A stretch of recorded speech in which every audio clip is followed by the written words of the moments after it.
விடுதலை சிறுத்தைகள் கட்சியின் வெல்லும் சனநாயகம் மாநாடு ஜனவரி 26 திருச்சியில் அனைவரும் வாரீர். 2024 நாடாளுமன்ற தேர்தல் நெருங்கி இருக்கிற நிலையில முக்கிய அரசியல் கட்சிகள் எல்லாம் தேர்தல் வேலைகள்ல மும்முரமா இறங்கி இருக்காங்க. இந்த நிலையில தமிழ்நாடோட 39 தொகுதிகள்ல ஒன்னான விருதுநகர் நாடாளுமன்ற தொகுதி பத்தி தான் இன்னைக்கு பார்க்க போறோம். இந்த விருதுநகர் மக்களவை தொகுதியை எடுத்துக்கிட்டோம்னா உணவுப் பொருட்கள், மலை தோட்டத்து விளைபொருட்கள், நல்லெண்ணெய், மிளகு வத்தல், பருப்புன்னு வர்த்தகத்துல சிறந்து விளங்குகிற பகுதிகளை உள்ளடக்குனது இந்த தொகுதி. அதிகமா வறண்ட நிலப்பரப்புகள் இருக்கிறதால இங்க விவசாய நிலங்கள் ரொம்பவே கம்மி. ஆனா பட்டாசு தொழிற்சாலைகள், சிறு குறு தொழில் நிறுவனங்கள், தொழில் முனைவோர்னு அதிகமா வணிக ரீதியா இயங்குற பகுதிகளை உள்ளடக்குனதுதான் இந்த தொகுதி. விருதுநகர் நாடாளுமன்ற தொகுதியை எடுத்துக்கிட்டோம்னா சாதிய ஓட்டுகள் தான் ஒரு வேட்பாளரோட வெற்றியை நிர்ணயிக்கிறதா இருக்கு. விருதுநகர் மதுரை மாவட்டத்தோட திருமங்கலம், திருப்பரங்குன்றம் தொகுதிகளையும், சாத்தூர், சிவகாசி, அருப்புக்கோட்டை, விருதுநகர்னு மொத்தம் 6 சட்டமன்ற தொகுதிகளையும் உள்ளடக்குனது. கடந்த 2021 சட்டமன்ற தேர்தலில் திருமங்கலம், திருப்பரங்குன்றம் தொகுதிகளில் அதிமுகவும், சிவகாசி தொகுதியில திமுக கூட்டணியில இருந்த காங்கிரஸ் கட்சியும், சாத்தூர், அருப்புக்கோட்டை, விருதுநகர் தொகுதிகளில் திமுக கட்சியும் வெற்றி பெற்றிருந்தாங்க.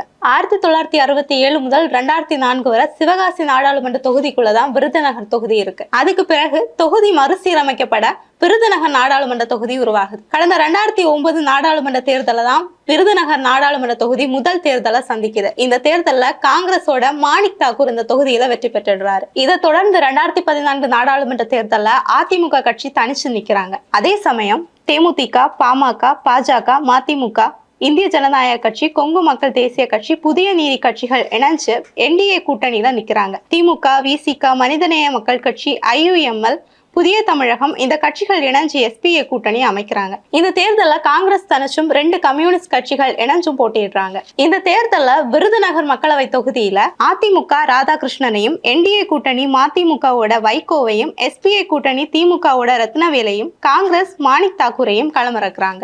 இந்த தேர்தல்ல அதிமுகவோட ராதாகிருஷ்ணன் 4,06,694 வாக்குகள் பெற்று முதலிடத்தையும், அதுக்கு அடுத்து மதிமுகவோட வைகோ 2,61,143 வாக்குகளையும் பெற்றுடுறாங்க. ஆனா 2009 மக்களவை தேர்தல்ல நாடாளுமன்ற உறுப்பினரா வெற்றி பெற்ற மாணிக் தாக்கூர் இந்த 2014 மக்களவை தேர்தல்ல பெற்ற வாக்குகள்ங்கிறது 38,482. இதை தொடர்ந்து அடுத்து வந்த 2019 மக்களவை தேர்தல்ல திமுக, காங்கிரஸ், 2 கம்யூனிஸ்ட் கட்சிகள், விசிக, இந்திய ஜனநாயக கட்சி, மதிமுக, கொங்கு மக்கள் தேசிய கட்சி இந்த கட்சிகள் இணைஞ்சு ஒரு கூட்டணியா நிக்கிறாங்க.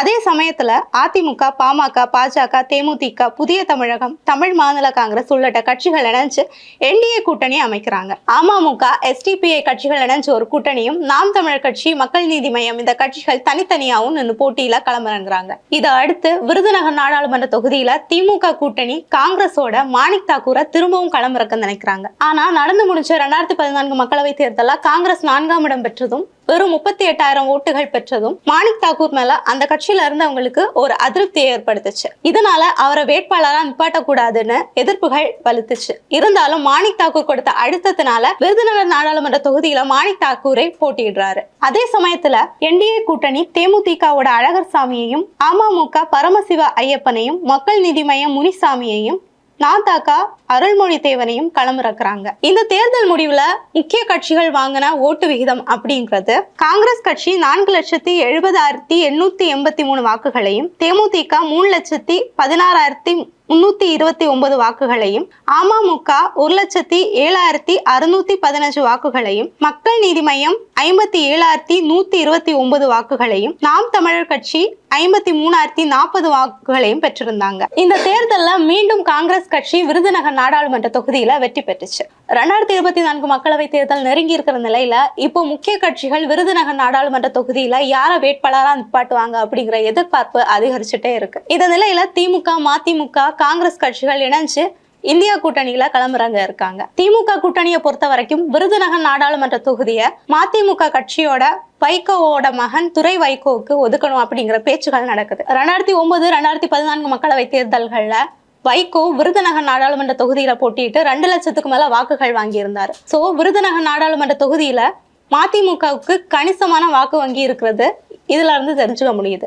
ஆனா அதே சமயம் 2 முறை வெற்றியை கொடுத்த இந்த தொகுதியை இழக்க காங்கிரஸும் ரெடியா இல்லை. அதனால இந்த தொகுதியில காங்கிரஸோட மாணிக் தாக்கூர் தான் திரும்பவும் களமிறங்குவாரு அப்படின்னு எதிர்பார்க்கப்படுது. அதிமுக கட்சியை எடுத்துக்கிட்டோம்னா அதிமுக விருதுநகர் நாடாளுமன்ற தொகுதியில மாஃபா பாண்டியராஜனை களமிறக்குவாங்க அப்படின்னு எதிர்பார்க்கப்படுது. சென்னையை விட தனக்கு விருதுநகர் தான் கம்ஃபர்டபுள் அப்படின்னு மாஃபாவும் சொல்றதா பேச்சுகள் எழுது. இந்த தேர்தல்ல பாஜக ப்ரொஃபசர் ஸ்ரீனிவாசனை களமிறக்குவாங்க அப்படின்னு சொல்லப்படுது. ஆனா ஒருவேளை வரப்போற 2024 நாடாளுமன்ற தேர்தல்ல தேமுதிக கட்சி பாஜக கட்சியோட கூட்டணி வச்சா விருதுநகர் நாடாளுமன்ற தொகுதியில பிரேமலதா களமிறங்குவாங்க அப்படின்னு எதிர்பார்க்கப்படுது. இப்போ இந்த விருதுநகர் நாடாளுமன்ற தொகுதிக்கு உட்பட்ட பகுதிகளில் மக்கள் சந்திக்கிற பிரச்சனைகள் என்ன அப்படின்னு பார்த்தோம்னா, விருதுநகர், சாத்தூர், சிவகாசி பகுதிகளை சார்ந்த மக்கள் குடிநீர் பிரச்சனைகளை சந்திக்கிறாங்க.